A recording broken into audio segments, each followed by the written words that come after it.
Vecna rips apart teenagers with his mind. Pennywise eats children alive. But if they fought each other, one of them doesn't even make it out alive. And the answer will terrify you, because this fight was never even close. But before I reveal who wins, if you want more breakdowns like this, hit subscribe right now. 97% of you watching aren't subscribed yet. Let's change that. Stay until the end, because what I'm about to show you will change how you see both of them forever. Why this matters. You've seen this debate everywhere. TikTok, YouTube, Reddit threads with thousands of comments, everyone's arguing.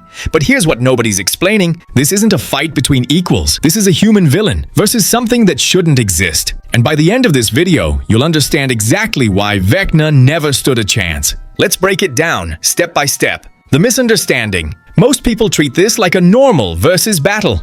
Strength versus strength, powers versus powers.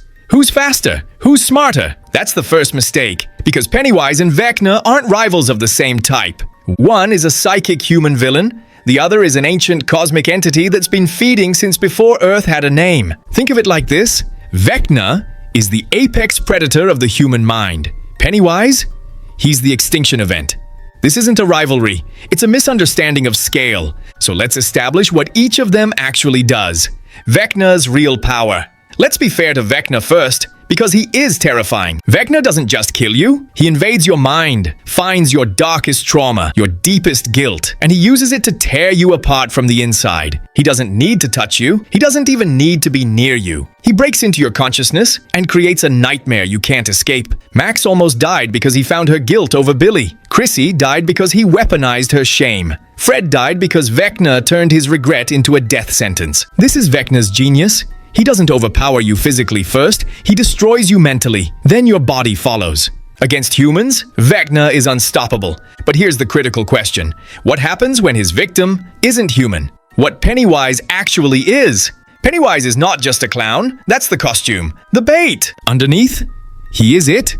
An entity that's older than human civilization, older than the dinosaurs. It crash-landed on Earth millions of years ago from a dimension humans can't even comprehend. And here's what makes it different from every other horror villain. It doesn't feel fear, it doesn't feel guilt, it doesn't feel regret. Pennywise feeds on fear the way you breathe oxygen. It's not a weakness, it's his fuel. So every strategy Vecna has, every psychological weapon, it's built for humans. Pennywise isn't human. He isn't even close. And if you're enjoying this breakdown, pause and hit that subscribe button, because I'm about to reveal something that will completely change how you see this fight. Why Vecna's strategy fails. Okay, so let's play this out. Vecna's strongest move is mind invasion. He's done it 100 times. He's perfected it. So naturally, he tries to enter Pennywise's mind, and at first, it might even seem like it's working. But then Vecna realizes something. There's no childhood here, no parents, no trauma, no guilt to exploit. Instead, there's something else, something vast, something infinite, something wrong. And the moment Vecna sees it, he's already lost. The deadlights explained. Inside Pennywise exists something called the deadlights. And this is where the fight ends. The deadlights are not a weapon. They're not a power. They're not something Pennywise controls. The deadlights are Pennywise's true form. And if you see them, your mind doesn't break. Your mind ends. It's not fear. It's not pain. It's the complete collapse of your consciousness. In the book IT, when people see the deadlights, their bodies stay alive, but their minds are gone, erased, hollowed out. This is what happens to Vecna. He enters Pennywise's mind expecting fear, infinity, and in that single moment, Vecna doesn't become the hunter. He becomes the prey, because the deadlights don't scare you. They delete you. The final verdict. So let's answer the question. Who wins in a physical fight? Pennywise. Who wins in a mental battle? Pennywise. Who wins in a cosmic fight? Pennywise? It's not even close. Vecna is powerful within the rules of human psychology, but Pennywise exists outside those rules. Vecna is the monster under your bed. Pennywise is the reason the bed exists in the first place. If this finally made sense, hit that like button and subscribe, because what I'm about to tell you next will blow your mind. The cliffhanger. But here's the real question nobody's asking.